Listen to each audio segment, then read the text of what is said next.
Deci vreau timone kvișcodea. Gosta val kvișcodi kemone.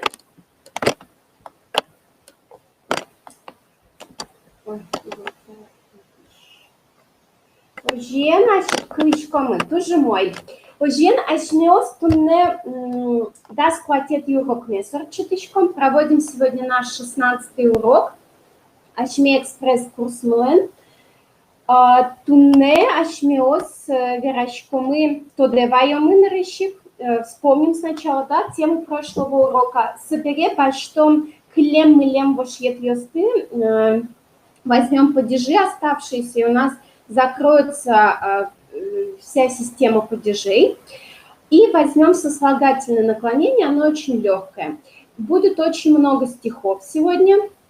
И будут еще песни вам на дом с переводом на русский язык, где есть сослагательное наклонение. То есть это у вас будет такая практика аудирования, в том числе там будут задания, не хватающие, недостающие слова вписать. Итак, ожена шьёскутскишком, нарещик гурте ужищ. Значит, вот гурте ужищ марманым щинулам етис. Что мне бросилось в глаза в домашнем задании? Так, сейчас. Значит, смотрите, поскольку у нас удмуртский язык очень глаголоцентричный, да, поэтому особое внимание хочу обратить на глаголы движения. Вот у нас есть несколько глаголов движения. Вот здесь самые базовые эти глаголы. Ветвны – это ходить, посещать. Если вы говорите вот предложение «мон куное ветвы», «я сходил в гости», это будет обозначать, что вы уже вернулись из гостей. Да? То есть если вы куда-то регулярно ездили, ходили, то лучше употреблять глагол «ветвны», то есть потому что вы уже и вернулись оттуда. Если вы используете «мыныны», «ехать», «идти», это означает, что вы покинули вот эту точку и ушли, уехали, пошли куда-то. Вот. Это на удаление от говорящего, да, глагол «мыныны». Поэтому «мон куное мыни», «я пошел в гости», это означает, что вы, скорее всего, не вернулись еще из гостей. Например, вот вы внутри семьи общаетесь и говорите там родителям, например, «О, мон куное мыни», все, я пошел в гости. Да? Глагол «вуны», «вуны» – прибывать, то есть это в сторону говорящего. И такой же глагол «лыктыны» – приходить, то есть оба в направлении говорящего. У «вуны» более широкий спектр значений, может быть, кто-то из вас помнит, что было значение еще «поспевать».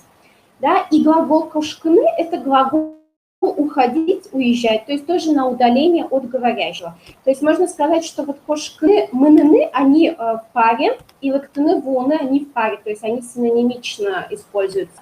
А ветвны – это именно вот какая-то регулярность, либо сходил и вернулся. Да? То есть глагол ветвны мы еще используем в случае, когда мы, например, посещаем детский сад, школу и так далее. Вот. Ходить пешком, например, да, то есть некоторая регулярность, частотность подчеркивает. Дальше вот еще, это я расписала в домашнем задании, но все же хочу на это еще обратить внимание. Было одно предложение, которое на русском звучало так, что Нина надела носки, связанные бабушкой. Вот. Здесь в русском языке используется творительный падеж. В удмуртском языке творительный падеж будет суперкалькой с русского языка. Сейчас уже, да, так могут сказать, особенно поколение младше 30, но наиболее правильный вариант будет сказать с разделительным падежом, потому что пыдвылзе, то есть носки, они стоят в аккузативе, в винительном падеже, поэтому обладатель этих носков, ну, точнее бабушка, которая связала, она будет стоять в разделительном падеже. То есть здесь, вот если переводить, да, дословно, то надела теплые носки, связанные бабушкой, да, или надела теплые носки бабушки, то есть вязаные носки бабушки. Но здесь уже срабатывает такая логика, что ну, вряд ли внучка наденет носки бабушки. То есть это ее носки, которые связала бабушка. То есть чисто грамматически тут как бы и так можно перевести, но мы логически понимаем, что это все-таки носки девочки, но их связала бабушка. То есть вот предложение «песчаная звечка ахтемшинут подозеку час», здесь именно вот мы, как носители, понимаем, что это именно связанные бабушкой носки. И никакого творительного падежа, потому что это калька с русского языка. Бывают случаи, когда ни в какой падеж вот этот агент, вот этот субъект, что ли, не встает. Например, «пуны курчем интиес йоден майалля». «Пуны курчем инты» – место, укушенное собакой. То есть здесь собака вообще ни в какой падеж не встает. И, наверное, так было в финно-угорском языке. Мне сказали, что так вроде в финском можно сказать, то есть без какого-либо падежа. И то же самое «шир щемня не щиса пениду звишни». Если съешь хлеб, который ела мышь, зубы не будут болеть. То есть «шир щемня». Как бы, по идее, в русском языке мы бы здесь сказали творительный падеж. Хлеб, съеденный мышью. Но в удмуртском языке вот в данной пословице поговорки вообще не ставится падеж. Да? Или вот тоже дом строится колхозниками, дом строится кем? Да? В русском языке мы ставим творительный падеж, в удмуртском языке ни в одном диалекте не используется творительный падеж. То есть это были такие исследования, проведенные, замеры, где носители языка переделывали предложения, лишь бы не использовать творительный падеж. То есть он в данном случае он чужд удмуртскому языку.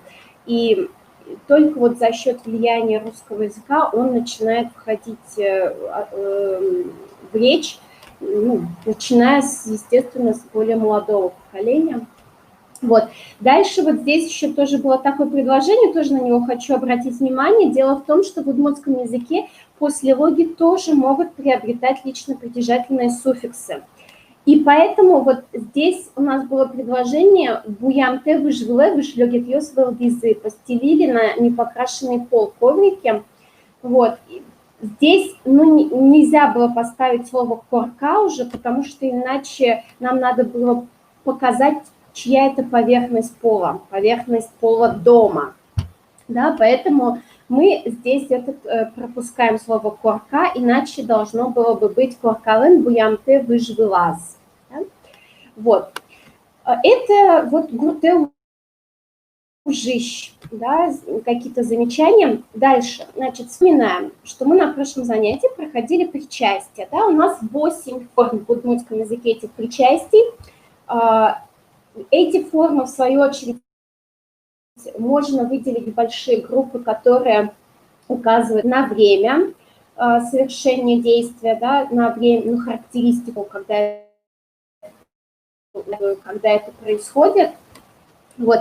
И у настоящего времени есть отрицательная и положительная, утвердительная и отрицательная форма. У прошедшего времени тоже есть отрицательная и положительная форма. Вот эта отрицательная форма мтесу, она будет походить на суффикс отрицательный, который в неочевидной форме прошедшего времени встречается. Но мы с вами сфокусировались на более простой версии. Просто знайте, что при чтении текста, если вам встретится вот этот суффикс «мте» внутри слова, то это будет обозначать отрицание в неочевидном прошедшем времени. Да?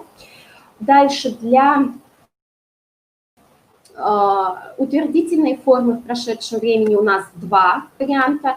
Один у нас используется в препозиции, а второй используется в постпозиции и фактически выполняет роль сказуемого, и на русский, как правило, переводится кратким причастием «эмен», «емен», «мын». Да, будущее время более редко употребимая форма, здесь тоже есть утвердительная и отрицательная форма. «Оно», «йоно», «но» утвердительная, «онтем», «йонтем», «тем» отрицательная. но будет еще значение постоянного какого-то признака, например, яратоно эшиос или гажано эшиосы, уважаемые, любимые друзья. И также, если вы добавите к слову вот к причастию соно, йоно, но частицу кать, например, яратоно кать, то есть тот, которого можно, хочется любить. И с частицей кать, вот это причастие сон, йоно, но будет совпадать по значению с причастием на мон. Причастие на мон и причастие на оно, йоно, но плюс частица кать мы в целом можем переводить при помощи английского вот этого суффикса был, да, там, не знаю, believable, да, или possible, там, я не знаю, возможный. То есть мон и оно, йоно плюс кать, они будут всегда показывать некоторую возможность. Вот, значит, идем дальше. Мы с вами делали такие упражнения, где один глагол по всем формам меняли. Ваша задача сейчас самостоятельно аспонады, два глагола ужаны и яратыны, да, вот глагола, и здесь даны русские предложения, вы должны их в правильную форму поставить. То есть, например, да, работающий весь день. Вспоминайте, что суффикс «ющ», активный деятель, да, это у нас суффикс «ищ». А если у нас страдательное причастие, то тогда это у нас прошедшее время, суффикс прошедшего времени. Вот попробуйте, давайте попробуем, чтобы вы сделали самостоятельно. Вот эти раскидали и правильный суффикс поставили к глаголам ужаны и яратыны. Мой счет еще код или минут. Даю вам 2 минуты времени. Ужашком собере вально чашескером, а потом вместе с вами проверим.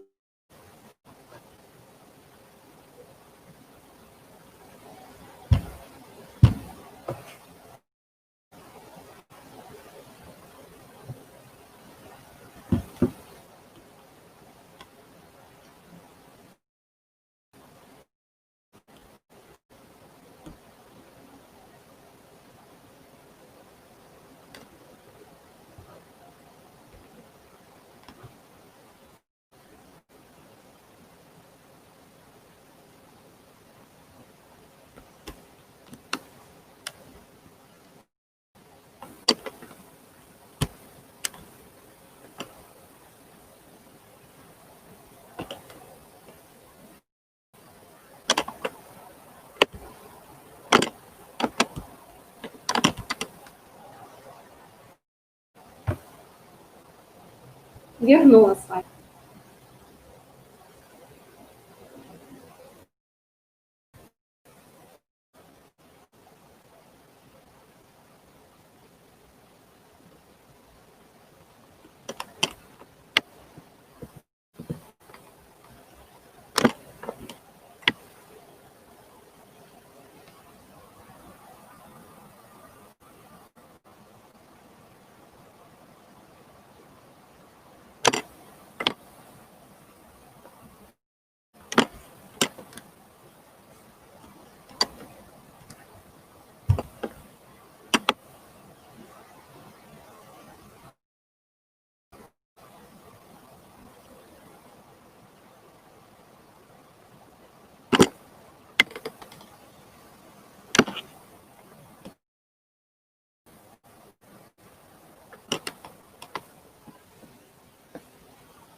Ойдалы учком, мармилям парниз. Давайте посмотрим. Итак, значит, у нас было работающий весь день, лумбет ужащ, да, и работящий тоже будет также ужащ.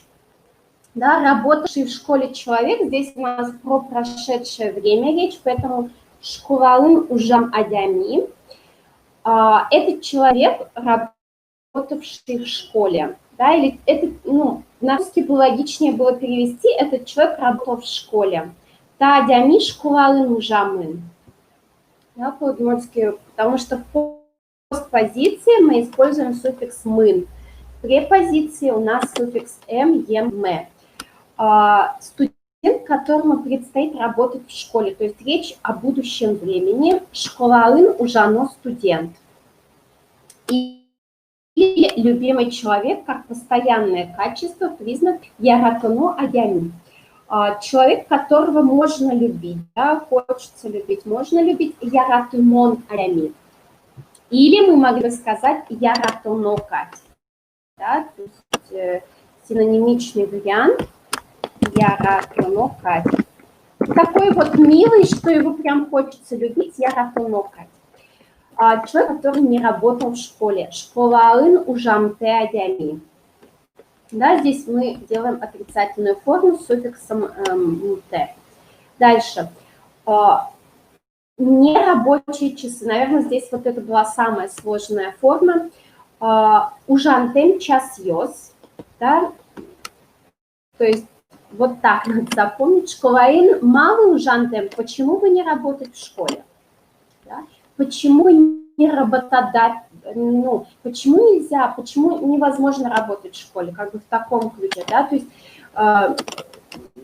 как бы смотрите, вот школаын ужано, надо работать в школе, да, вот у нас еще у оно, йоно, но, когда мы его используем с глаголом, он у нас еще обозначает форму глагола, когда надо, не надо что-то делать, да, поэтому здесь вот «т» фактически как бы выступает отрицание, то есть школаын ужано, надо работать в школе, школаын ужантем невозможно работать в школе, можно так вот немножко еще почувствовать это значение, почему так образуется.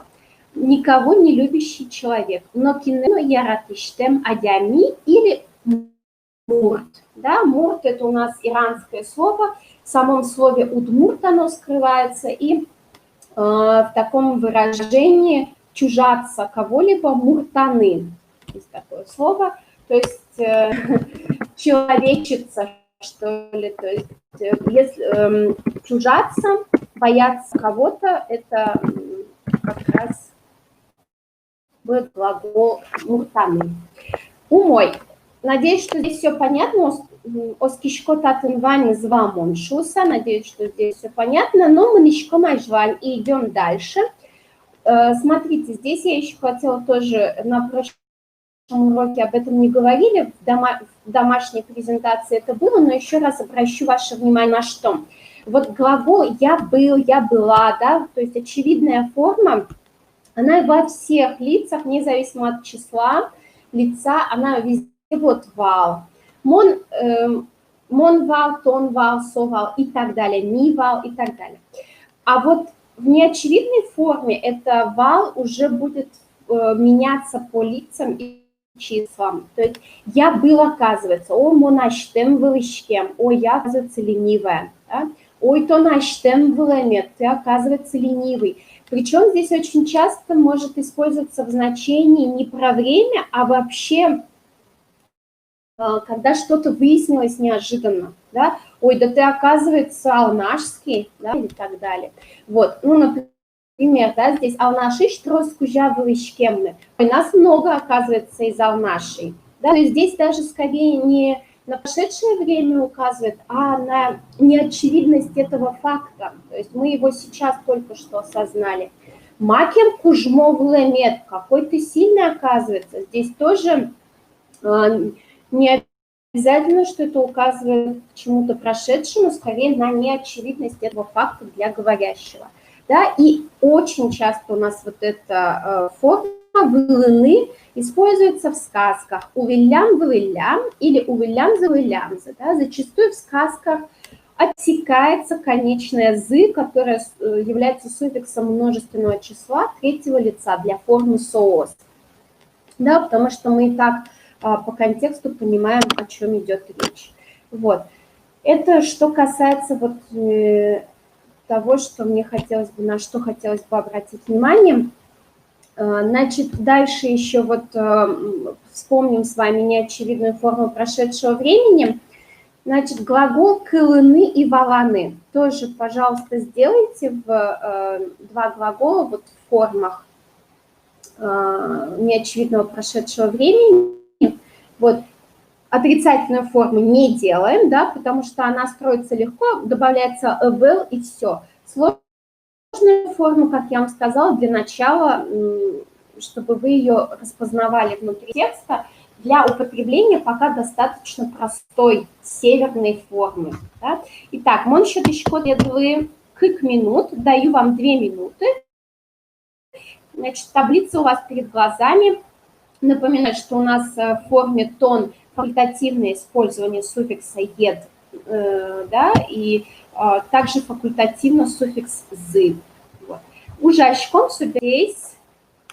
Итак, глагол «кылыны», глагол первого типа, да, заканчивается на твердую «л», поэтому нам надо будет на письме указать это за счет «и» с 2 точками и «э», да, оборотный. Мон кылышкем, я услышала, оказывается, или я услышала, оказывается.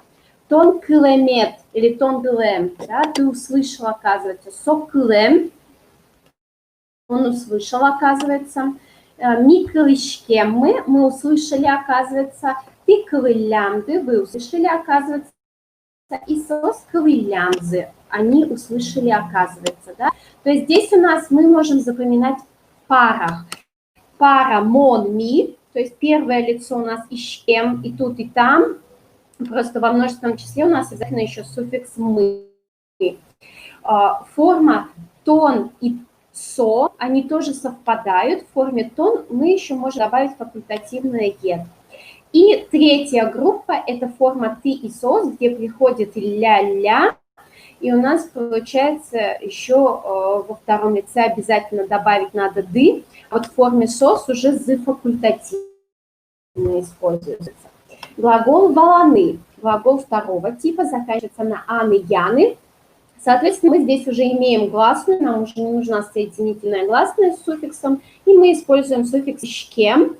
Валашкем. Я понял или я поняла, оказывается. Тон валамет. Да, ты понял, оказывается. Ну, тут чаще, мне кажется, этот глагол встречается с формой «от он был валамет». Ты не понял, оказывается. Да? То есть мы, чтобы сделать отрицательную форму, добавляем частицу «был» отрицательную, и все. Со валам, он понял, оказывается. Ми валашке, мы поняли, оказывается. И со ты валалямды. Вы поняли, оказывается, и сос валалям или сос валалямсы они поняли, оказывается. Угу. То есть вот это мы с вами повторили материал прошлого урока. Итак, сейчас мы с вами переходим к остаточным падежам, поэтому я назвала этот раздел клем-мылем. Клем-мылем – это остатки, да, то есть кылины – это остаться, мылены, остаться невостребованным что-то. Да, то есть, по сути, это синонимы, и они часто используются именно в таком виде. Клем-млем – оставшиеся ненужные, да, в таком ключе. Вот. Почему я говорю про эти падежи так, сейчас расскажу по ходу. Да. Значит, мы с вами прошли прям вот все падежи, остались вот эти у нас только клем-млем, которые употребляются реже, поэтому я их так и назвала. Значит, мы с вами посмотрели как простое, так и притяжательное склонение, то есть притяжательное, когда у нас есть притяжательный суффикс у существительного, и, соответственно, он себя немножко иначе ведет. И есть падежи, где этот суффикс комбинируется, то есть притяжательный плюс падежный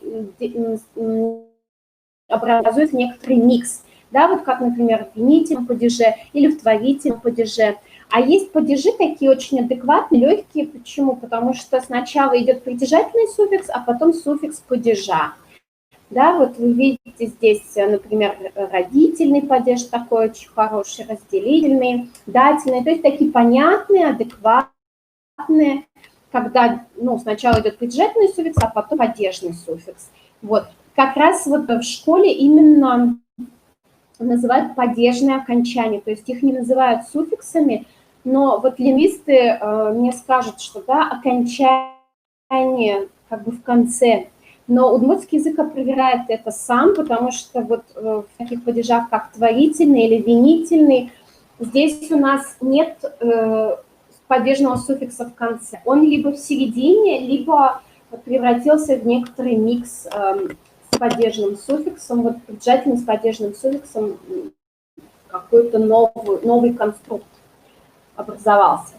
Да, плюс вот еще такие падежи, которые мы с вами брали, лишительный, соответственный, да, то есть уже соответственный, про него я говорила, что он реже употребляется, у него сейчас ренессанс своего рода, он сейчас начинает употребляться в довольно узкоспецифическом значении, то есть предназначение каких-либо учреждений, да, или предназначение каких-то предметов, содержание этого. Например, удмурт кылья урок удмуртского языка. Или балежино Yorosya комитет, да, комитет по Балезийскому району, например. То есть вот начинает соответствовать, совпадать с русским предлогом «по». Дальше были, вот одними из первых мы взяли 3 локальных падежа, да, которые очень часто употребляются в удмуртском языке. Это местный, входный, исходный. Да, помните, мы здесь прям отдельно разбирали притяжательные суффиксы. И вот у нас, соответственно, осталось 4 таких падежа, которые употребляются реже. И мы сейчас их посмотрим, и простое, и притяжательное склонение. Значит, смотрите, отдалительный падеж, суффикс «ущен». Здесь мы «ущеным», да, вот «медезе», «мыдезе». Как бы вот все те же самые суффиксы, которые были и в других падежах, и в других существительных, и даже в глаголах, да. Вот этот «медуза» у нас преследует вот эти буквы повсеместно. Дальше переходный «гуртети» или «гуртети», да, северные районы произносят мягко, то есть они говорят «гуртети», поэтому над нами южане смеются, говорят «нюкети гопети». Да. Нюк – это ров, гоп – это яма, ну, то есть по рвам, оврагам, вот, и смягчая говорят «нюкети гопети». То есть «гуртети». Здесь тоже к суффиксу падежному добавляются лично притяжательные суффиксы. Гуртойш. Здесь у нас немножко модифицируются, да, и все те же самые суффиксы МДЗ добавляются.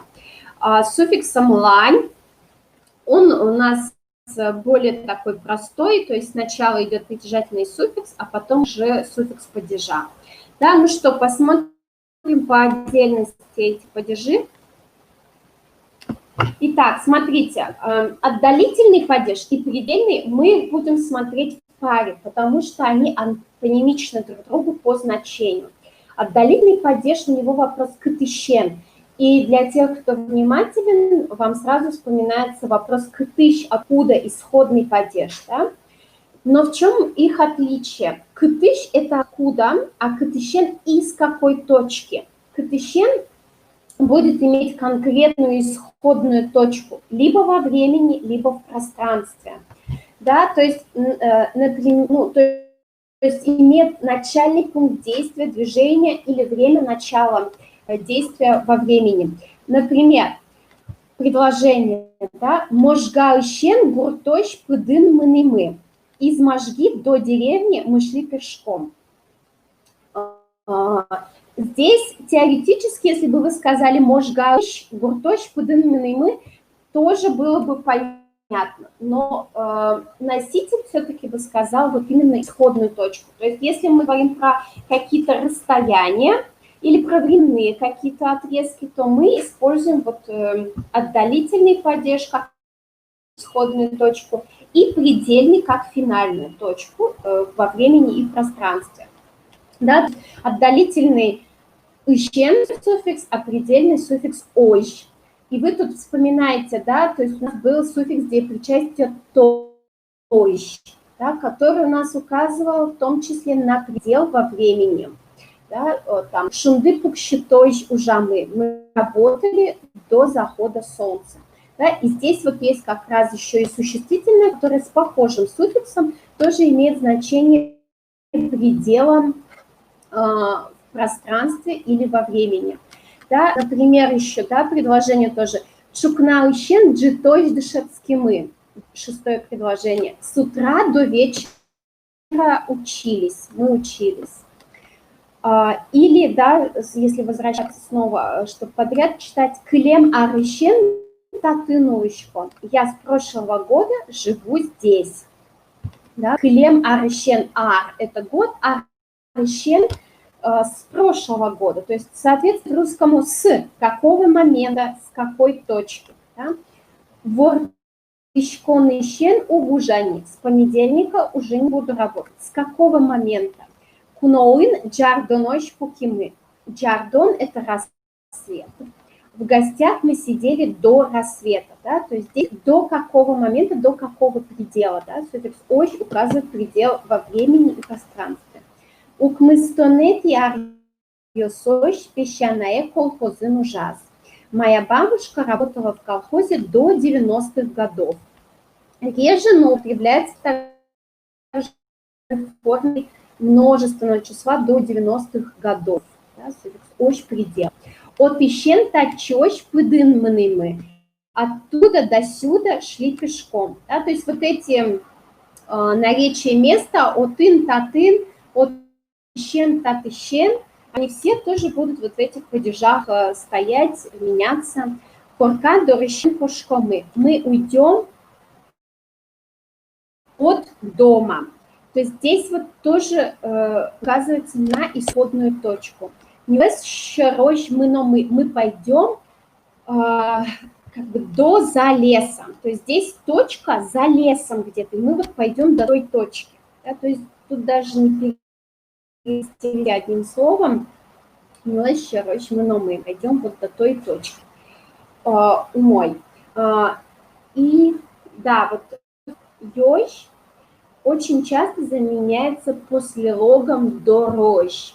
Да, то есть, например,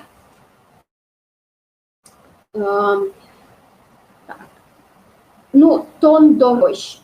Там, в принципе, тонощ нельзя, вот в этих падежах нельзя имена собственные, одушевленные предметы не встают в эти падежи. Эти вот как раз те локальные падежи, где невозможно использовать имена собственные. И здесь мы скажем, тон дорожь, я иду до тебя, да, то есть дорожь используется с именами живыми, собственными. Плюс мы можем, пойдем до леса, да, не лесойш, или это будет лес дорожь. То есть мы обозначили точку в пространстве за счет вот суффикса «ощ». Либо в послелоге его употребили, либо в самом существительном. Угу. Так, минуточку.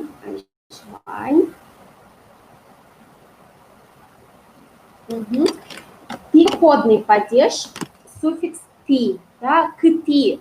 Вот те, кто слушал песню на прошлом уроке домашнем была «Киньос выктилям», «кыти», да, вот почему, по какой поверхности шли.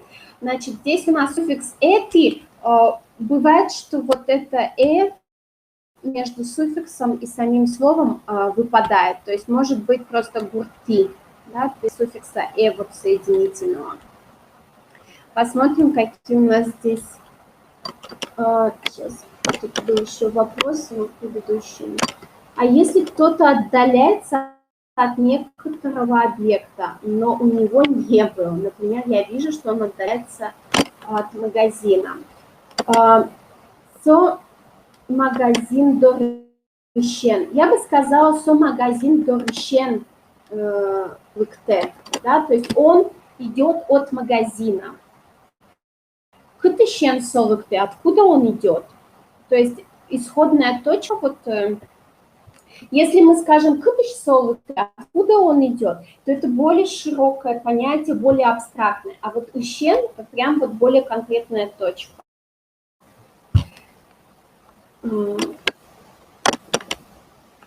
Надеюсь, что я ответила на вопрос, что но у него не было. То есть дорищен – это не обязательно, что он был в магазине. Например, магазин дорищен лыкте. То есть он идет от магазина, это не означает, что он был внутри. А если мы скажем «магазин ищвыкте», то мы знаем, что он был в магазине. Она е магазин ищвыкте, моя мама идет из магазина. Она е магазин дурещенвыкте, моя мама идет от магазина, что не означает, что мама была внутри. А исходный «ищ» будет обозначать, что она была внутри магазина. Мой. Да, вот суффикс «ти». Место, по которому или сквозь которое происходит движение действия. Соответствует русским предлогам «по», «из», «за», «через». И часто заменяется удмуртскими послелогами «кужа» и «пыр». В некоторых случаях еще будут заменяться творительным падежом. Это мы с вами посмотрим тоже либо здесь, либо в квизе будет такой вопрос. Например, «милоскти ветричком». Мы ходим по лесу. Да, смотрите, здесь какая может быть разница с кужа. Да, с кужа. Кужа – это от удмуртского слова куж, длинный. То есть если мы скажем «милес кужа», то это будет отсылать к тому, что вдоль леса. То есть по длине леса ходим, но внутрь не заходим. А «милес кти» – это будет обозначать, что внутри в этом пространстве внутреннем. И мы можем сказать «милес пушкти», внутри леса тоже, да, то есть использовать послелог пушкти, который встанет тоже в этот падеж. Часто это будет употребляться в таких конструкциях, как кшномр пиналес китиз воже. Женщина держит ребенка за руку, да, по поверхности руки, как можно так сказать. И чипи кочжес быштис купиз. Мальчик схватил кота за хвост, да, по хвосту схватил. Кочиш урам ти, урам кужа или урам вылти выживе. Да, здесь смотрите, в чем разница, 3 варианта. Урам ти, урам кужа и урам вылти. Урам вылти или щурес вылти, да, по дороге. Разница в чем? Ну, начну с того, что урам кужа вдоль дороги. Было бы правильнее воспринять это, что вдоль дороги, да, но сейчас часто уже используют значение как бы по длине дороги, то есть уже как бы соответствует значению и русскому, и вообще, то есть вдоль дороги по длине дороги, то есть по дороге. И абсолютно синонимично урам вылти, то есть по поверхности дороги. И урам ти по дороге. Тут в контексте могут быть такие нюансы, например, да, в употреблении. Иди по дороге, да, то есть иди не по обочине, а иди по дороге мы можем подчеркнуть за счет вылти, то есть иди по поверхности дороги. И если мы скажем, а если идти по этой дороге, я дойду туда-то, то тогда лучше сказать или урам кужа, или урам ти. Да, потому что здесь не надо нам подчеркивать поверхность, мы направление этой дороги подчеркиваем и способ движения, да, по дороге. Вот, но это прям такие вот нюансики уже. То есть, говоря про дорогу, идти по дороге может быть, в принципе, 3 варианта. Да? Ти суффикс урам кужа по длине дороги, вдоль дороги, и урам вылти по поверхности дороги. И то же самое вы можете перенести на лицо человека, на любую другую поверхность, да, то есть, например, по лицу течет вода, течет пот, бам ти, да, бам кужа, бам вылти, да, то есть вот эти 3 конструкта, 3 варианта, они будут синонимично употребляться. Угу. Дальше. Анае азбаре бакчати или бакча-пыре. Да? Моя мама заходит во двор, азбар, двор, через огород, по огороду. Да? То есть бакчати по огороду, бакча-пыр через огород. И мне кажется, что вот пыр все чаще замечает суффикс ти, потому что так проще, да? Более похоже на русский язык.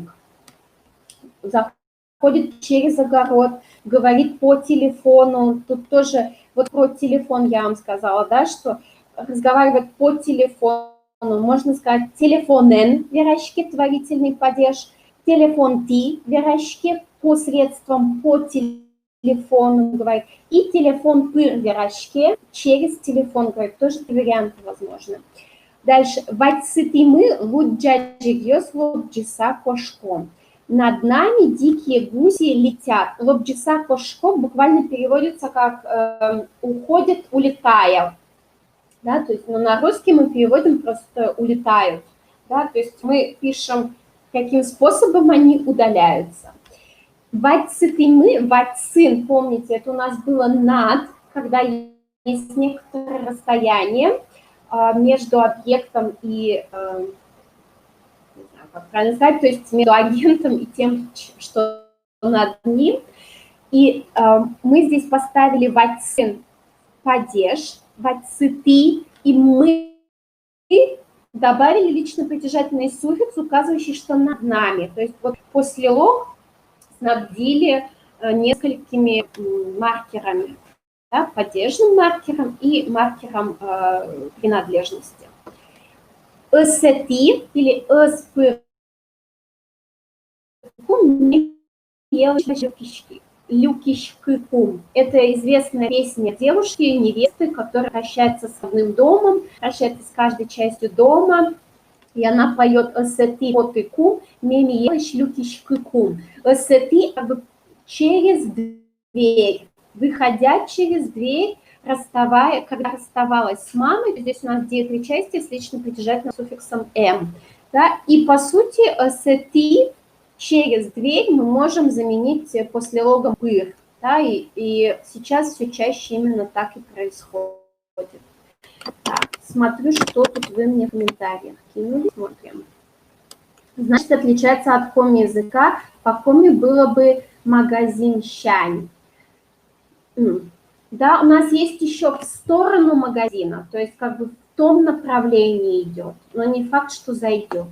Да, это вот следующий еще суффикс. Идет фраза с локальными...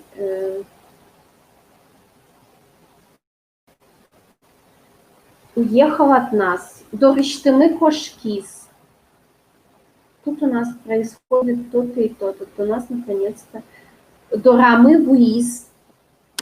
То есть здесь нету такой точки, как бы, да, вот наконец, в смысле, как, не очень понимаю вопрос, в чем именно заключается, вот, да, то есть это был третий падеж, и посмотрим еще последний падеж, вот с суффиксом лань. Этот падеж, в отличие от всех локальных падежей, может употребляться с личными одушевленными именами. Да, вопрос у него кинлань, в чью сторону, и кудлань, в каком направлении. И, значит, вот, например, монлань, в мою сторону, в моем направлении.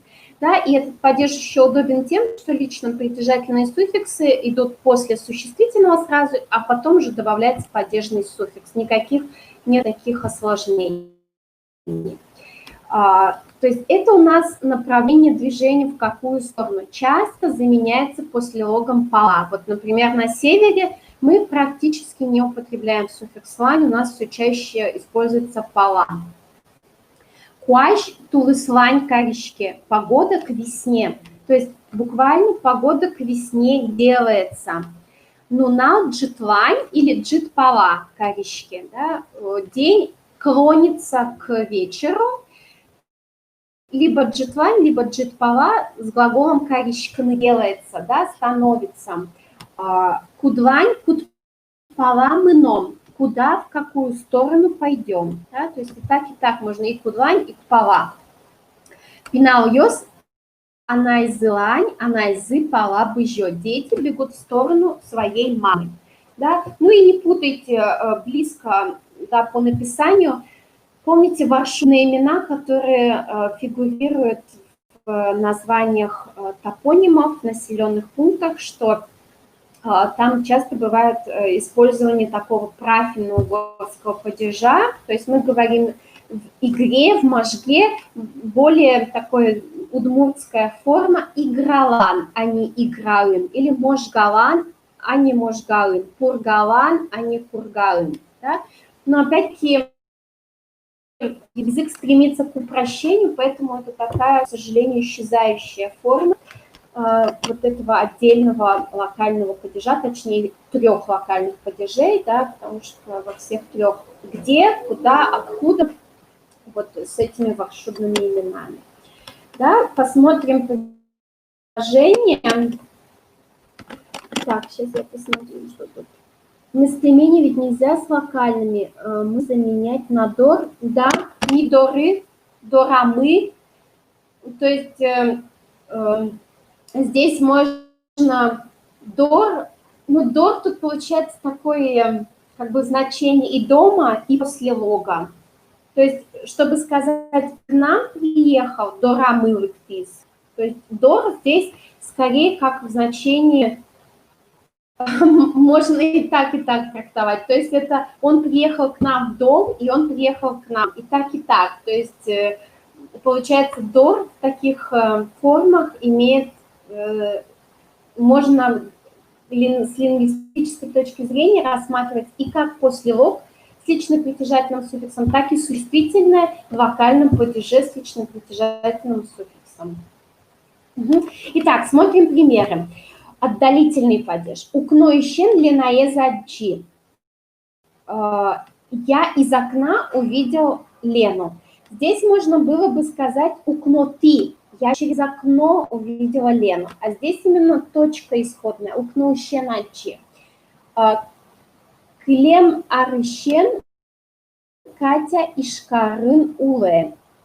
С прошлого года Катя живет в Ижевске. Здесь понятно. Исходная точка во времени. Магазин тямы сыщен у Жанны Куцке. Тоже исходная точка во времени. Магазин начинает работать с 8. Ишкарыщен кузонойш поезден мононо.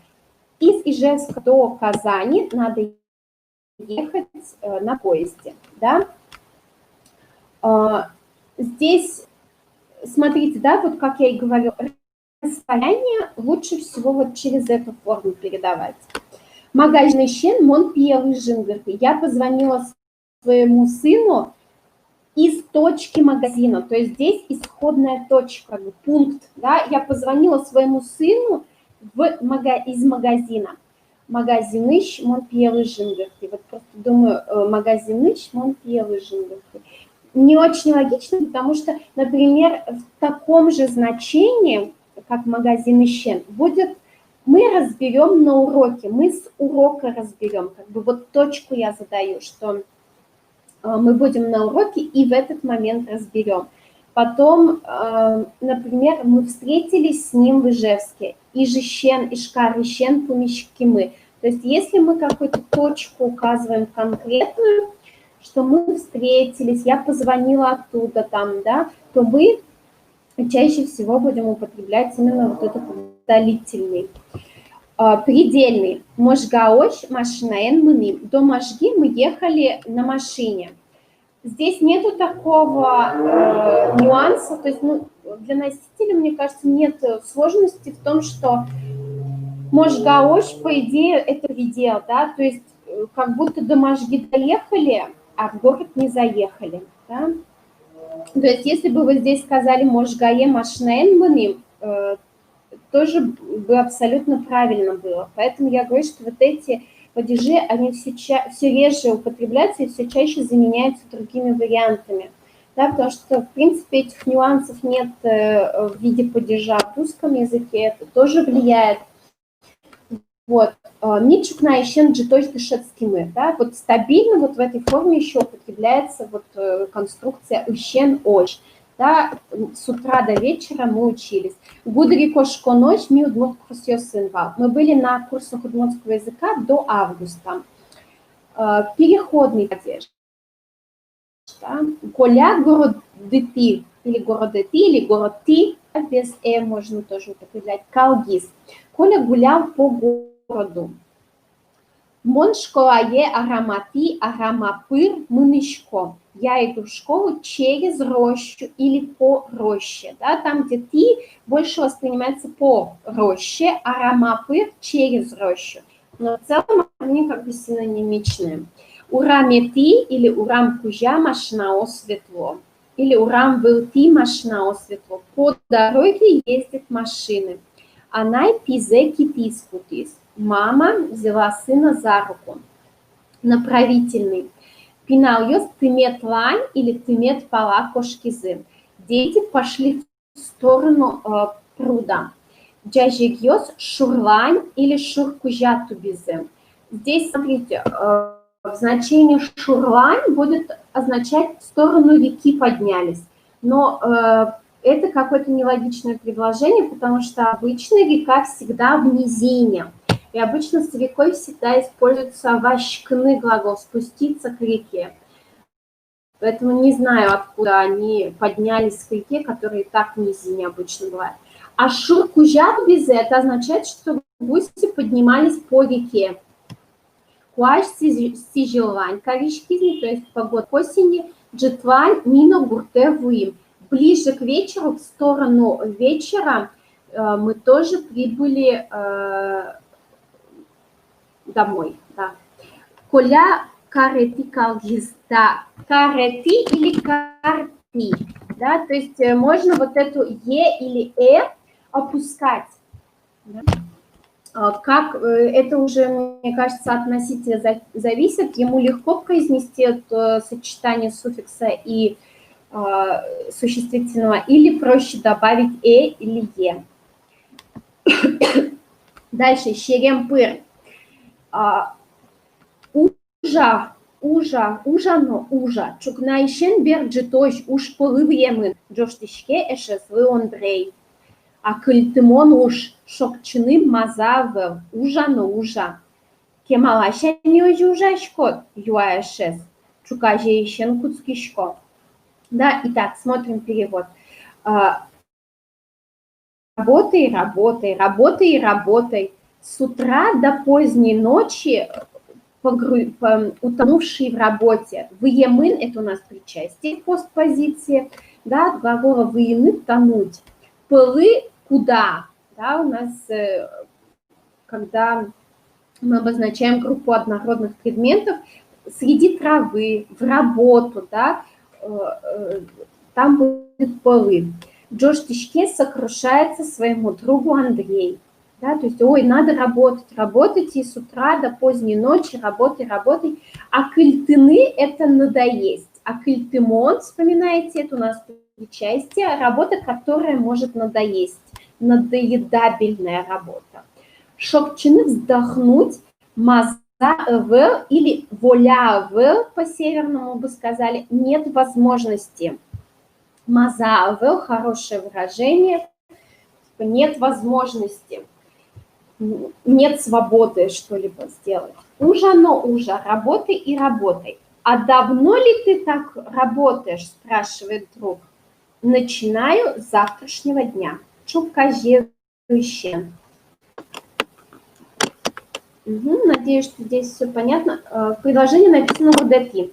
Ну, это вопрос к авторам учебника, потому что бывает, что вклинивают русские слова, ну, да, действительно, кто-то говорит город, кто-то кар, да. Итак, значит, ойдовы, значит, запомнили, да, у нас 4 падежа было сегодня. Ну, давайте еще раз я вернусь к табличке, чтобы еще раз напомнить. То есть 4 падежа у нас было, 2 антонимичных, гуртыщен и гуртети, да, гуртети, сложно мне перестроиться. Ищен указывает исходную точку в пространстве и времени, а ти, ож, да, гуртыщен и гуртойш, а ож указывает на предел в пространстве и во времени. Гуртойш бывает, что заменяют за счет послелогов дорож. Да? Гуртети по поверхности, по чему-либо. Да, здесь у нас может заменяться послелогом кужа, и также может заменяться после логом был ты по поверхности. Суффикс line, да, указывает направление куда-либо. Единственный падеж из всех локальных, который может употребляться с именами собственными, и синонимичной конструкцией для него будет после лог пола, да, в каком направлении. Ну, Мар, вы что, квизес, давайте сделаем квиз, да, то есть исключительно вот на эти 4 падежа. Сейчас мы что? Угу. Угу.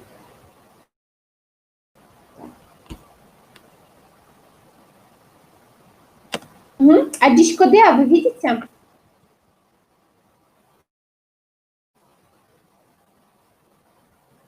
То можно голосовать, а потом мы обсудим. Угу.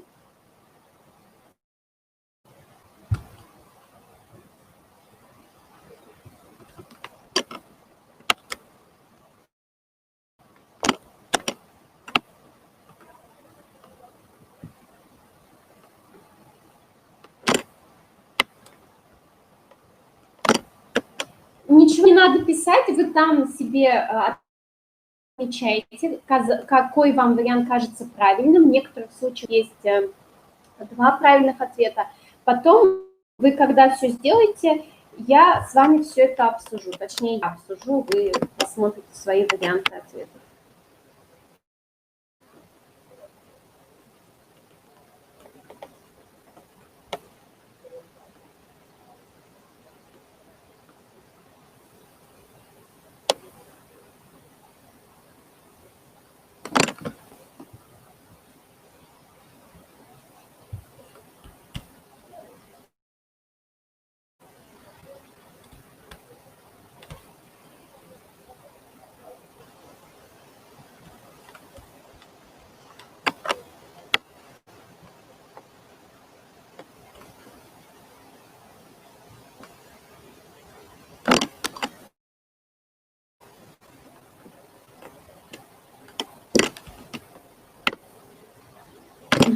Номер зовут Дмитрий.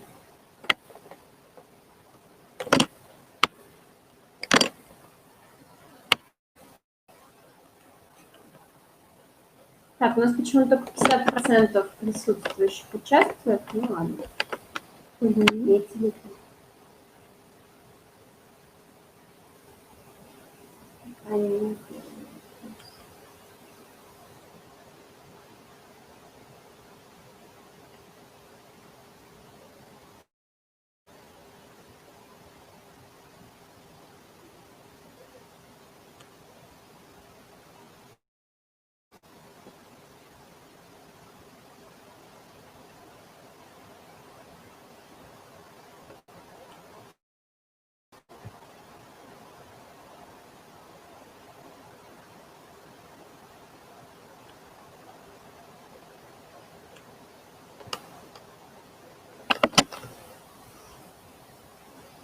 Есть, да, такие вопросы, где просто надо догадаться, да, и запомнить потом.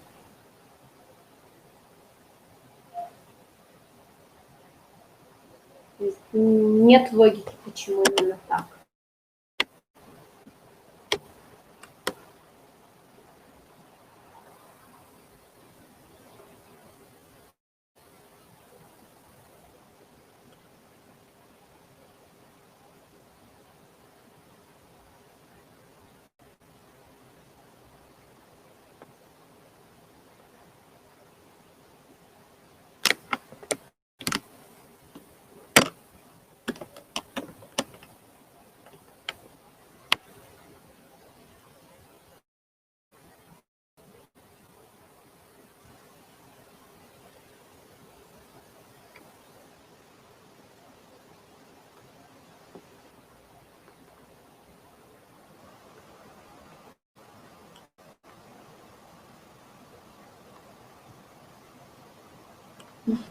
Последний, это не вопрос, это ошибка.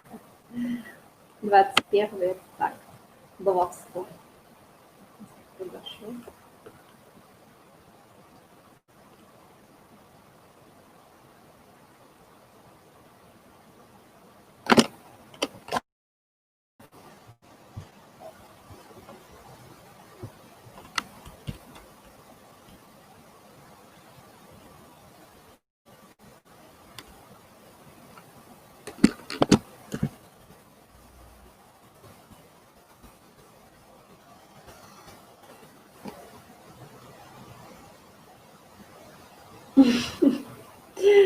Правильный ответ про.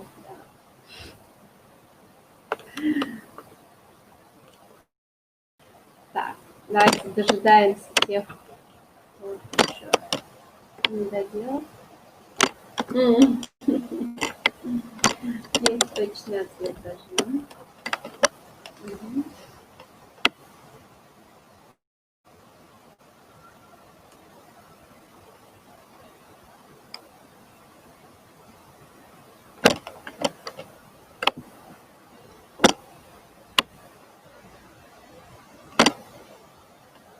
Угу.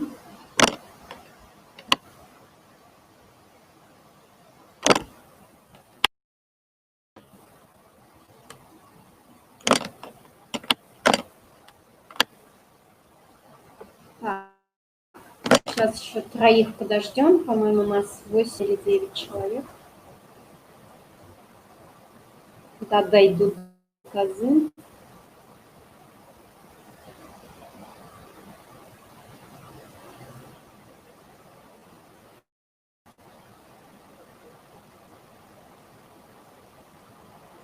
Угу. Не ждите. Ну, хорошо, тут просто кто-то в самом начале. Вот сейчас уже 8 человек, да. Поэтому огласить итоги. Так, ну что, давайте посмотрим, что у нас получилось. Собака бегает по полю. Да, здесь бусы ты бежала по полю, по поверхности. Бусы очень бежала, до поля бегает, это предел. Да? Бусы щен бежала, это с поля бегает. То есть здесь единственное... тут у меня 2 было написано, да, извините. Нет, с одним ответом. Тут единственно правильный вариант бусы ты по полю, остальное все не соответствует. Кататься с горки. Здесь гурежищен не склоны, как бы верхнюю точку показывает, с горки, с этой точки. Гуреш улан не склоны, куда? То есть, получается, верхнюю точку либо учитываем, либо нижнюю, да, в направлении вниз, под горку. Гурежу ты не склоны, под горкой кататься было бы. Да, здесь нам это вообще не подходит, гурежу ты не склоны нет. Погода к весне, куашту свань корички, правильно. Сижил – это осень, поэтому правильный выбор. Тулысищен корички – это вообще не имеет значения, в смысле, смысла. С детства не ем суп. С детства, с какого момента? Исходная точка. Да, поэтому здесь 2 варианта. Либо пенал трещен. Трещен – это какая-то законсервировавшаяся форма с этого момента, то есть с момента детства, с момента ребячества, да, либо дрыщенным мы здесь употребляем со времени моего детства, да, дрыщенным получается как бы еще и с лично притяжательным суффиксом. Пенал дрожь дукщичка, я до детства не ем суп. Дрожь – это предел во времени. И, в принципе, так, даже если бы там до старости не буду есть суп, так бы тоже перещ дрожь дукщи. Так бы тоже не сказали, сказали бы перещ мы тоже, где причастием бы сказали, как бы до момента, пока не состарюсь. Предел во времени бы обозначили за счет где причастия. За домом начинается лес, да, то есть у нас есть какая-то точка за домом, откуда начинается лес. Коркащерыщен Нилескутске. Это был бы правильный вариант. Коркащеры Нилескутске – это неправильный вариант, нелогичный даже, то есть не имеет смысла.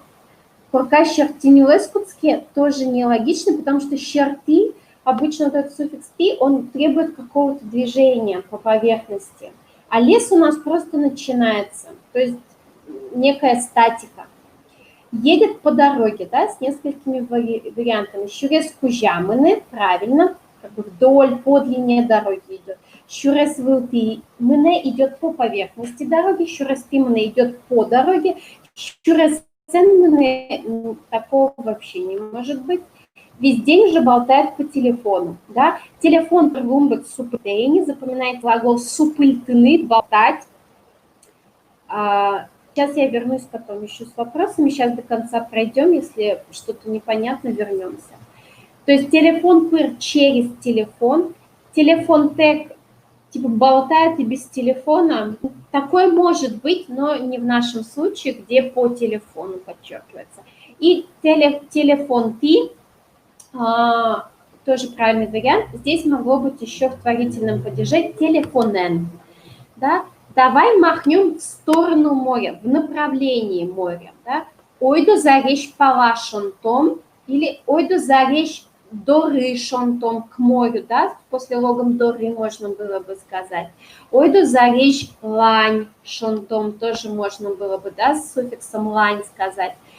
Ойду заречь доры шонтом, это означает, что вот вы уже настолько наотдыхались у моря, что говорите, ой, давай махнем-ка от этого моря. Надоело уже. Ойду заречь кужа шонтом будет обозначать, давай-ка махнем вдоль по морю. Да, типа прогуляемся по набережной. Болтали до рассвета. Джардон прещен супультимет означает, что с момента рассвета вы болтали. Да? Джардонош супультимы, здесь вот будет правильный вариант. И джардонош супультитош, тут просто была уловка, да, то есть это могло бы быть в варианте с деепричастием. Вместо того, чтобы болтать до рассвета, лучше бы работали, да, там, или лучше бы что-то другое делали. То есть здесь у нас получается, делать все. У нас получается джардонош до рассвета, а супультитош это деепричастие, которое противоречит, идет в противовес основному действию. Надеюсь, что помните это еще. Вот, я уже с 7 часов на ногах, то есть здесь у нас тоже исходная точка во времени. Монши жимыщен под вылами, остальное ничего не имеет смысла. Что ты вертишься, да? Мар отитати вырежкот, мар улань-талань вырежкот, мар отитати вырежкот.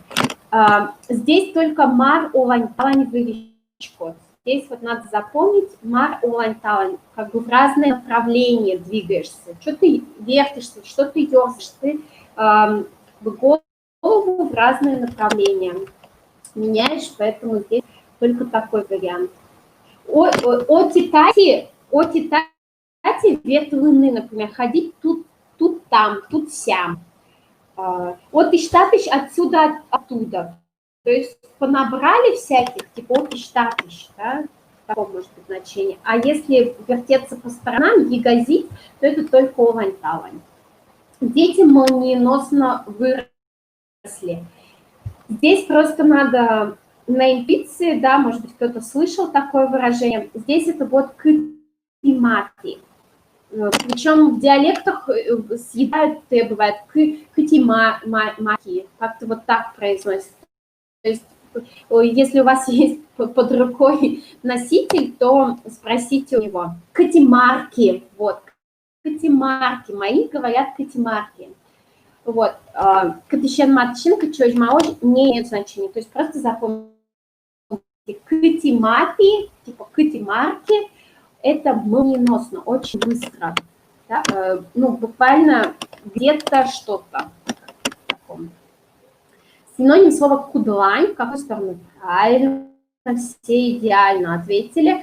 Кудис – это который из, тех, кто делал домашнее с причастиями, не раз столкнулся с этим словом. Кудок – это некоторые. Везде есть вот этот, можно назвать его префиксом, приставкой куд, который обозначает некоторый, какой-то неопределенный. Сколько километров от Москвы до Токио? Конечно, мужской еще Токио, совершенно верно, то есть мы задаем исходную точку и предельную. Конечно, мужской Токио не имеет смысла, да, конечно, мужской Токио, не имеет смысла. Санта-Клаус, говорят, заходит в дом через трубу. Санта-Клаус мурьё пипер коркапре или Санта-Клаус мурьё пыр. То есть последние два варианта. Мурьё ищен пипер коркапре заходит из, как исходная у него труба, Теоретически можно было бы, да, но нет. То есть мурьёйщен, мурьёти, тут нам надо подчеркнуть именно способ того, как он заходит. И здесь вот тол бабай, да, у нас удмуртский Дед Мороз, тол – это зима, бабай – это дед. Ну, это явно татарского заимствования бабай. Потом здесь есть еще такое вводное слово «пе». Это вводное слово очень часто используется в удмуртском языке. Оно соответствует русскому «мол», «якобы». Мы его используем в том случае, когда мы передаем слова другого человека. Говорят. Да? Вот в русском это соответствует слову «говорят». Говорят, что Санта-Клаус, то есть мы это не являемся первоисточником, мы кому-то рассказываем про что-то, услышанное от третьего лица. То есть здесь должно быть 3 игрока, 3 актора, да, то есть я говорящий и передающий эту информацию другому человеку, и еще 3-й, который был первоисточником для меня. Вот. Взявшись за руки, мы пошли домой. Здесь была хитрость, что за руки, мы взяли за руки наши, да, нас много, поэтому кити мы куцкаса, дорамы мы. Кити куцкаса, они взялись за руки, да, а китим куцкаса, взявшись за мою руку. Поэтому здесь только один вариант, кити-мы куцкаса, последний в этой. От жары по его лицу бежит вода с несколькими вариантами. Угу. Как я и говорила, да, по поверхности. Здесь может быть несколько конструкций. Бамтис, правильно, по поверхности лица. Бамыс-кужа, как бы вдоль по длине лица. Бамаз-вувия, на его лицо капает. Почему бамаз-вувия? Если это что-то внешнее, да, например, сижу я в бане, и от жары там конденсат на меня капает, на лицо мое, тогда может быть. Но здесь от жары, которая, ну, в общем, если не придираться, то тогда это невозможно. Если придраться, то в зависимости от контекста можно обсуждать, что такой вариант бамаз-вувия тоже возможен. Но не пот. Коняёч ужащкот. Это до скольки работаешь? Коняе ужащкот. Во сколько работаешь? И то это не очень логично, потому что коняе ужаны поточкот. Во сколько ты выходишь работать и так далее. То есть ужащкот требует как-то большего отрезка времени, что ли, а не одну точку. Коняещен ужащкот. Со скольки ты работаешь, да? Да, и тут вот с солеными огурцами. Тут тоже было на хитрость, может, кто-то слышал. Смотрите, надо вниз головой поставить. Да? Здесь у нас улвань. Ул – это низ, да, как и в финно-угорских языках других, в финском, эстонском тоже близкие слова. Ер – это голова, то есть ерин, ну тут, видимо, от слова ерин головой трансформировалась в ерин, то есть ерин улвань вниз головой, поэтому здесь единственный вариант, последний, с лавтем угричес, ерин улвань пуктону, но шобуртону. Ертиз улвань за голову вниз, да, то есть про огурцы так не скажут, за голову вниз. Ерин улвань будет обозначать, что головой вверх, да, у нас тут обратный процесс. Лови козу за рога. Тут на знание слов скорее было. Тут у меня коза. Ага. Пельтиз – это за ухо, быштиз – за хвост, а щур – это рог, щуртиз – за рога. Поэтому речь такая, щуртиз, кут будет правильный вариант. Ну, врол, здесь все справились, молодцы. Вот.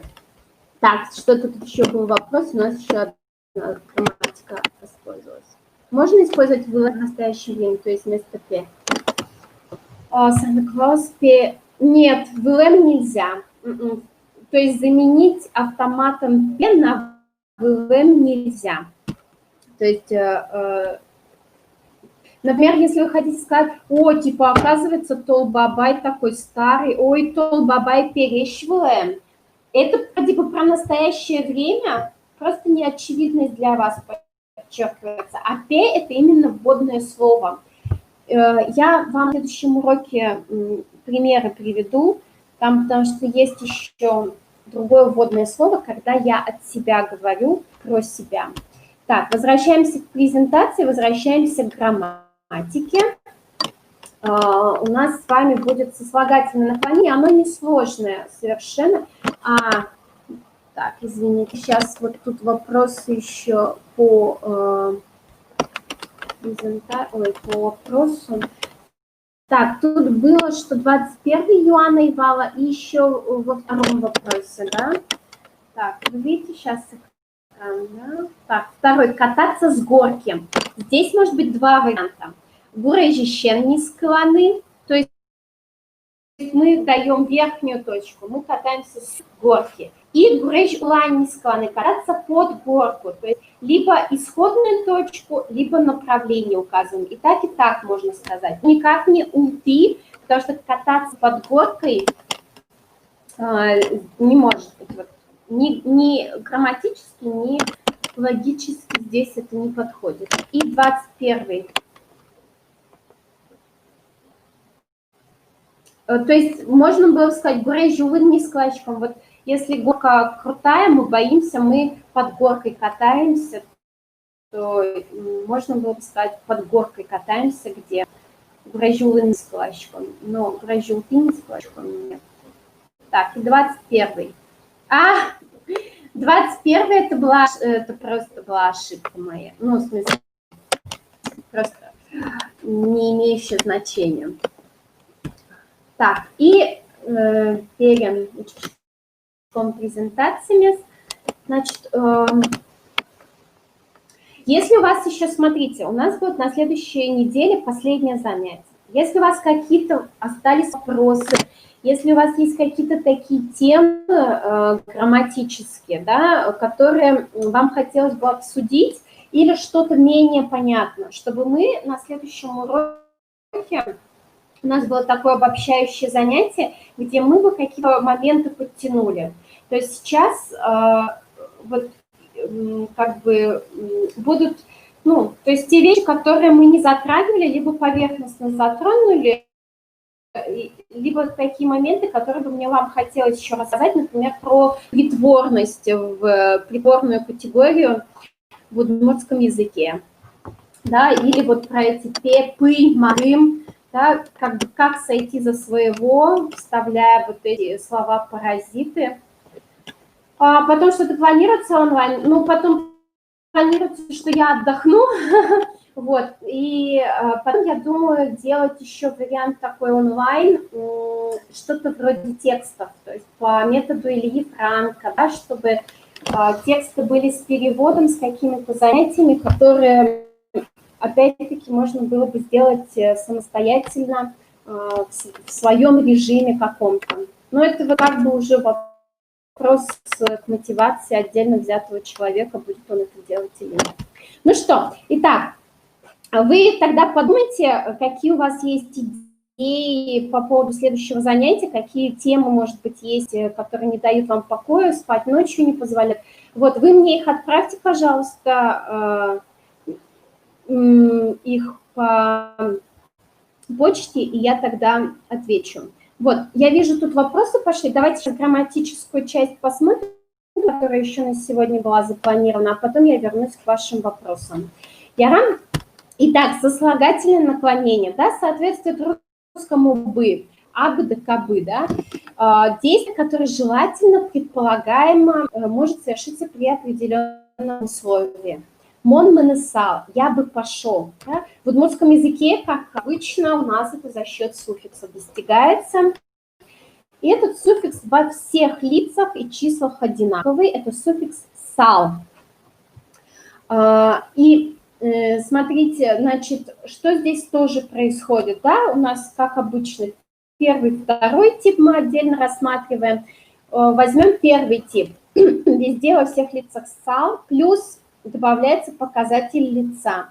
В единственном числе они факультативные. Ид, из, да, и снова вы вспоминаете медуза, дезе. Да, то есть тон мынысал, ты бы пошел, со мынысал, он бы пошел. Это, ну, как бы без вот этих суффиксов «ид», это тоже все понятно. Большей частью вот эти «ид» и «из» используют южане. То есть северяне, у нас холодно, нам надо разговаривать меньше, поэтому мы вот эти суффиксы факультативные реже используем. Ми мынысалны, ти мынысалды и сос мынысалзы. Во множественном числе уже обязательно, чтобы мы могли разграничить лица, да, множественное и единственное. Но опять-таки эти суффиксы те же самые, мы, дызы. Вот. Во втором типе у нас основа заканчивается на гласную, мы к ней тоже добавляем сал. И во множественном числе добавляем мы. То есть здесь, по сути, вообще ничего нет сложного. В разговорной речи для первого типа характерно, что вот эта гласная «ы» между основой и суффиксом «сал», что она съедается, мынсал. Да? То есть на письме мы все-таки еще прописываем «ы», но в речи чаще всего мынсал говорят. Посмотрим примеры, да, и посмотрим в сравнении с остальными формами. То есть у нас, видите, настоящее время, будущее, очевидное, прошедшее.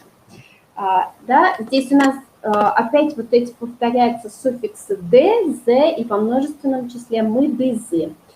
И как я люблю повторять, что для каждого времени есть свой маркер, да, вот свой показатель времени, скажем так.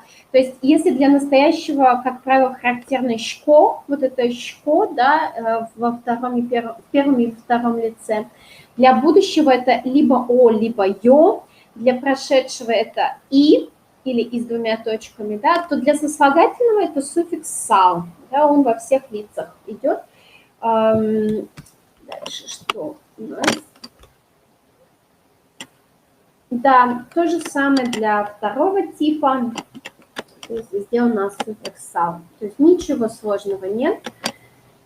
То есть мы отсекаем конечную «ны», к ней добавляем суффикс «сал». В единственном числе можно вообще уже ничего не добавлять. Да? Если вы хотите подчеркнуть лицо, то просто местоимение добавляете. А во множественном числе обязательно «мы», «дызы» добавить надо. И для первого типа плюс вот это «ы» между суффиксом и основой, оно факультативно. Так, смотрите, маршу тецкон языкарсал. Что бы ты сделал в выходные? Попробуйте сделать сейчас каждый, да, про себя вслух проговорить. То есть здесь даны формы в инфинитиве в начальной форме. Попробуйте проговорить: я бы уехал на дачу, я бы много поел и так далее. Да, каждый сейчас прям голосом, как бы верю в вашу честность и в толерантность ваших соседей, присутствующих рядом с вами людей. Вот каждый произнесите, и потом я вам открою таблицу, как это будет выглядеть. Но вам просто на самом-то деле надо добавить суффикс «сал», отсекая суффикс «ны». Да?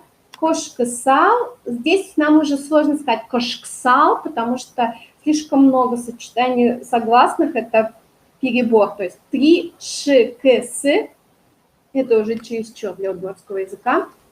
Вот. Итак, даю вам, давайте минутку времени. Угу. Прям голосом проговорите, пожалуйста.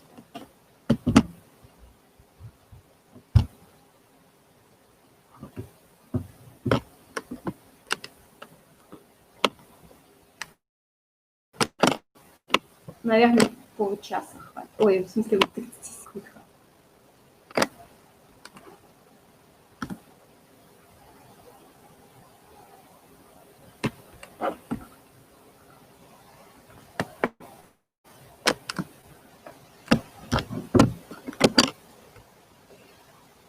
Так, ну и давайте посмотрим. Надеюсь, что все хорошо озвучили. Да, дачае кошка сал, уехал бы на дачу. Трощичка сал, много бы ел.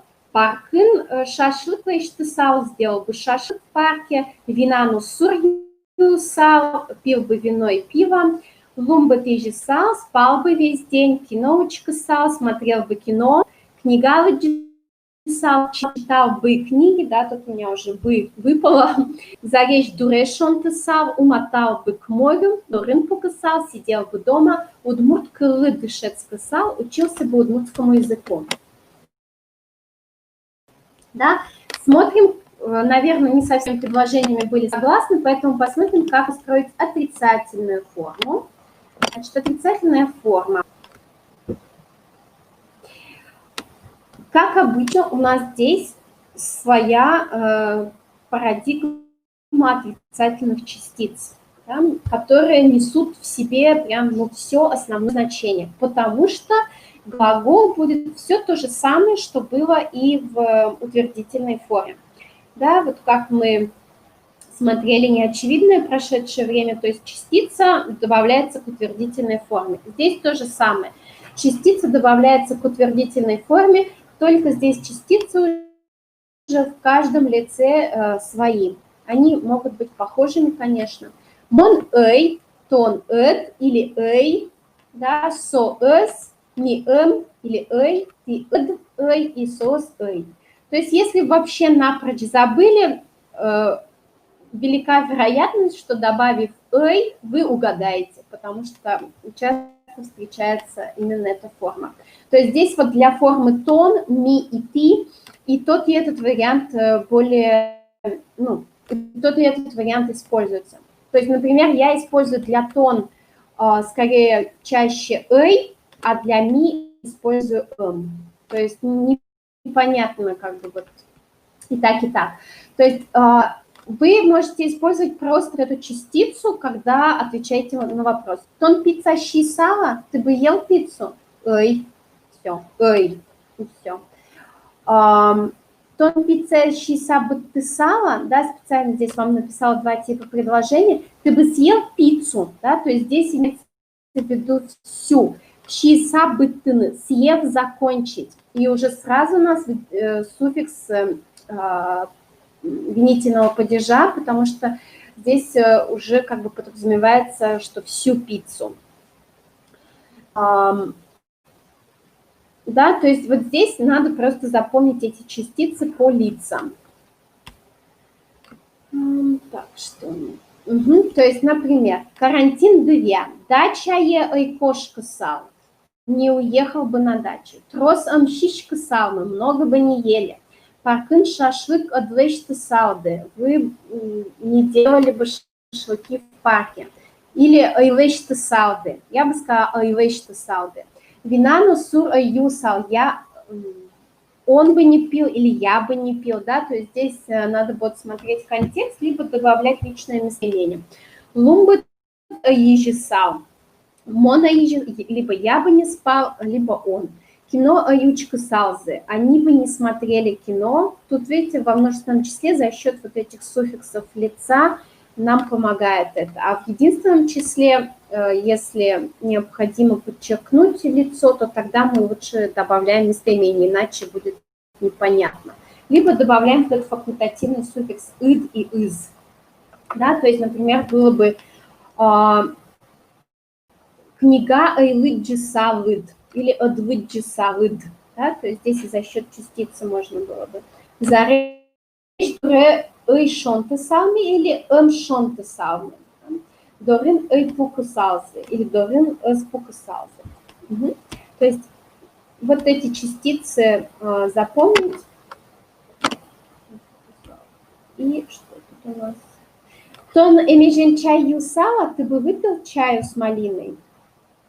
Или тон эмежен чай я юсал? Здесь вопросительная частица может добавляться и к отрицательной частице. Да, и, соответственно, ответ. Эй, нет, эй юсал, эй гине. Да не особо, да, не особо горю желанием. Юсал, конечно, бен юсал. Сейчас. Ну, скорее только, да, я вижу лумбыт. А лумбыт, джитбыт, лумбыт, да. Все слова с суффиксом «быт», они все на первый слог ударения. Почему-то. знаю почему. Так, еще был вопрос.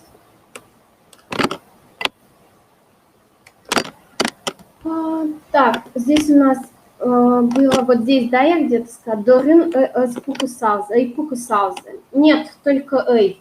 Это для и для тон. Вариант возможен, для С как будто только Эй. Подождите, тут уже много вопросов, они меня улетели.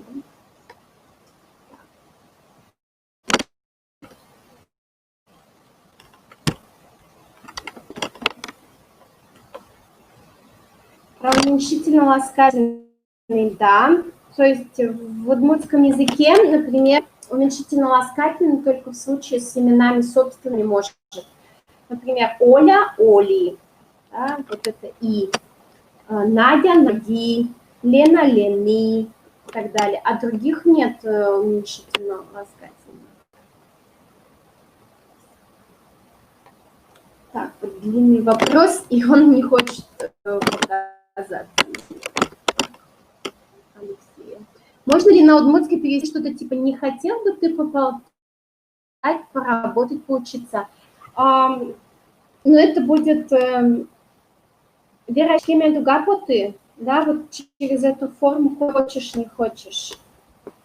Моненен вяшка сала или там чай юсала, вот то, что были вопросы. Ну, хотел, там уже не будет. Да? То есть там именно либо хотеть, либо не поговорил бы ты, не поел бы ты, не попил бы ты и так далее. То есть хотеть нельзя. Тут с собакой.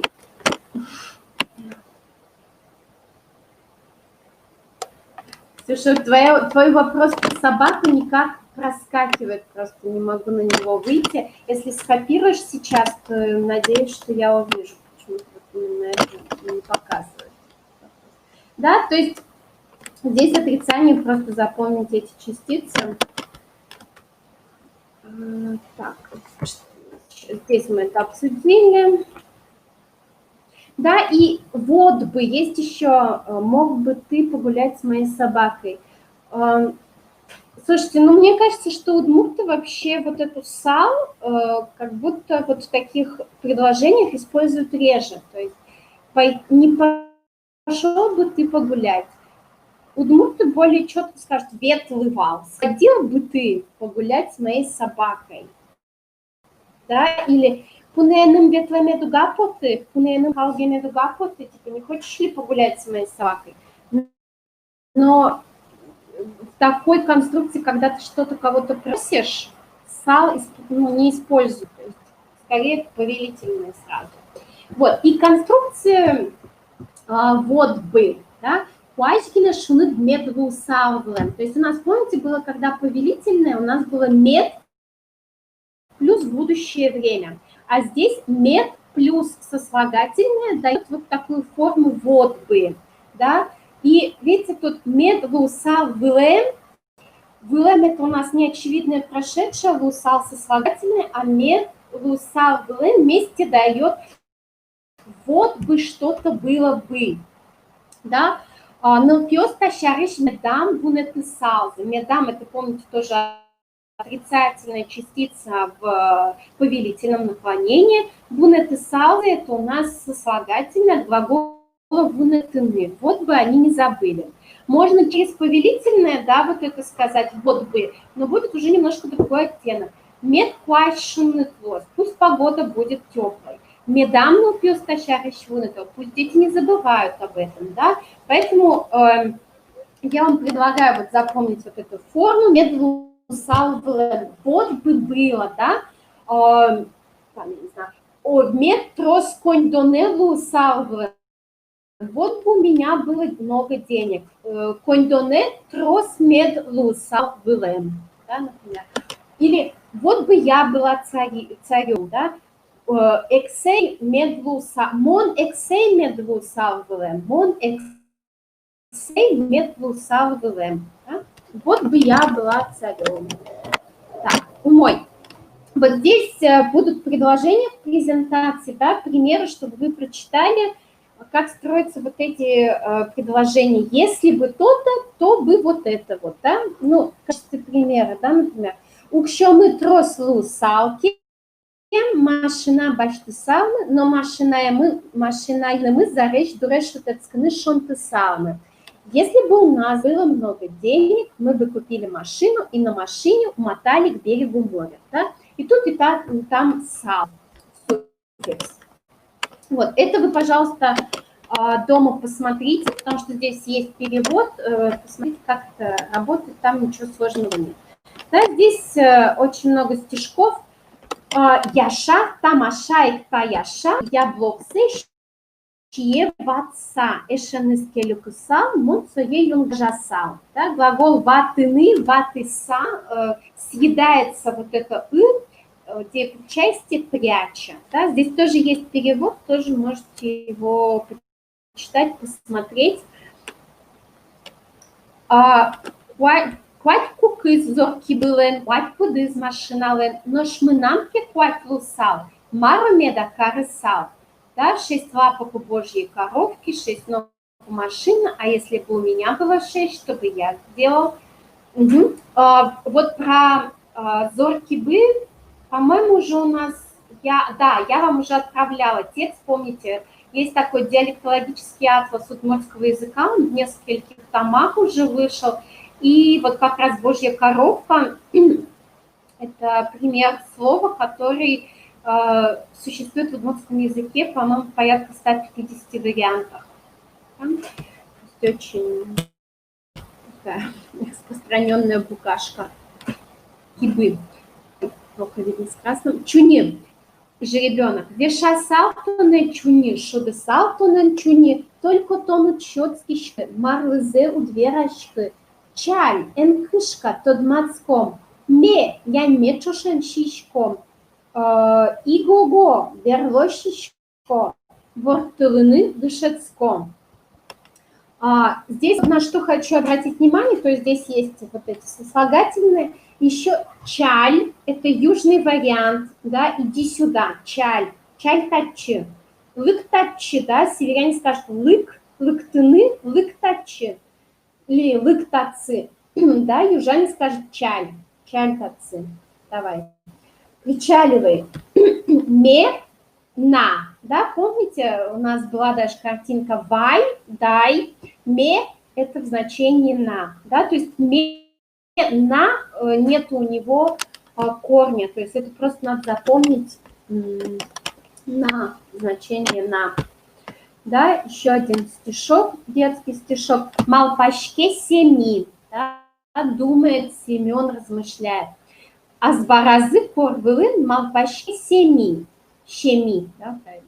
Кытыш меда тыл путе, но шмавы шунды пукще, кытыш наш высвуще, чалягез мед будысал, ваньзе тодысал. Да, и вот здесь как раз мед, частица мед будысал. Вот бы я вырос быстрее. Да. Будысал вырос бы, а мед будысал вот бы вырос. И беркумет и кылбур, и последний стишок. Шире-шире, то на батыр, монке батыр лусал, хочешлен щенмаз учкысал. Да, мышка моя, ты ли батыр, богатырь, ты ли смелая, храбрая. Если бы я была смелой, я бы смотрела кошке в глаза. Хочеше, то на батыр, монке батыр гусал, пунлен щенмаз учкысал. То же самое с кошкой. Кошка, ты ли самая смелая, храбрая? Нет, если бы я была смелой, я бы смотрела собаке в глаза. Пуные, то на батыр. Монке батыр лусал, кионлен щенмаз учкысал. Была бы я, смелой говорила собака, сказала, я бы смотрела волку в глаза. Это записал еще Григорий Верещагин. Да, это начало 20 века. Вот помните, у нас была песня «Чагр-чагр дыдыке», которую до сих пор ведется спор. Это запись фольклорная, или это придумал сам Верещагин, но считается, что вот это «Чагр-чагр дыдыке» Григория Верещагина, что это первое произведение удмуртской литературы, если не ошибаюсь, 1885 или 87 год. Вот. И вот этот образ, когда задают вопрос, типа, ты ли самый смелый, ты ли самый большой, он фигурирует и в других текстах фольклорных удмуртских. Вот как раз вам очень много песен в этот раз отправлю, да, и посмотрите, они с переводом.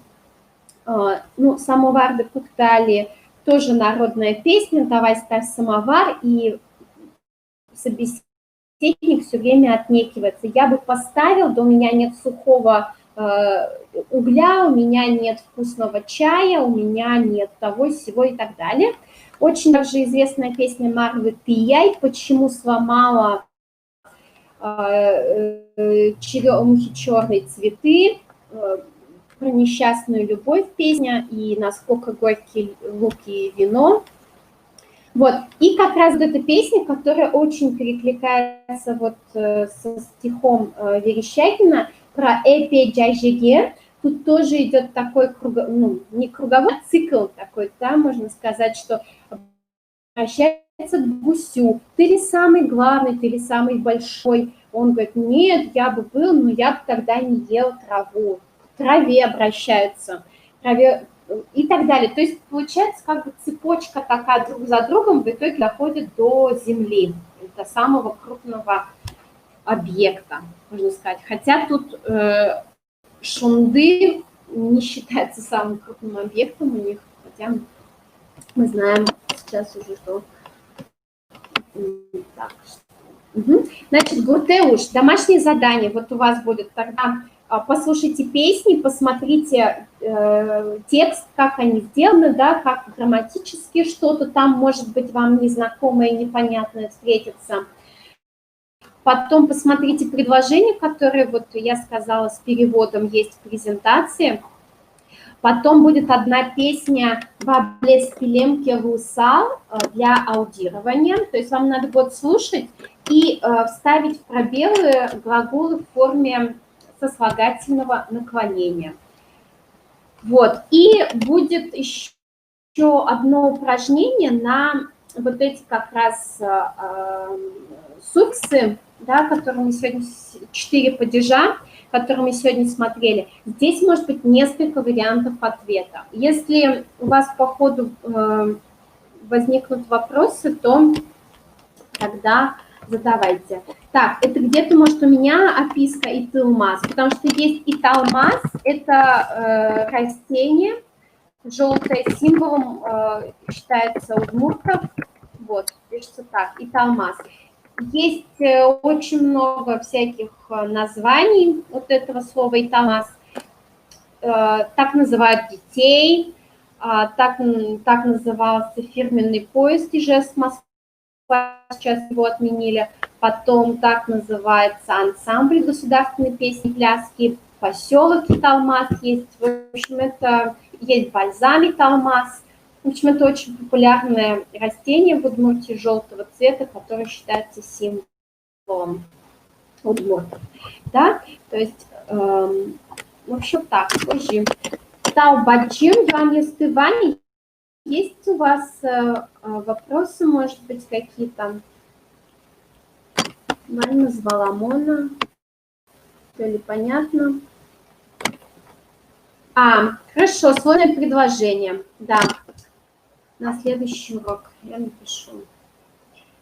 По большому счету, это все как бы влияние уже русского языка, потому что удмуртов, если вы посмотрите даже тексты 20-х, 30-х годов, то тогда вы увидите, что там большинство предложений очень простые. То есть там нет вот этих соединительных союзов, подчинительных союзов. Угу. Матрос йослен, юан йосы эвел. Да? Матросы обладают вопросами. Если их даже нет у них, то это все равно их вопросы, поэтому надо притяжательную конструкцию делать. Таубаджим ожен арня улыса помешком. Значит, через неделю с вами встретимся. Это будет последнее занятие экспресс-курса. Да. и презентация езиков, я уже сказала, да, презентацию я вышлю. Таубаджим, Дечуэр, помнишь, тоже. Дечуэр.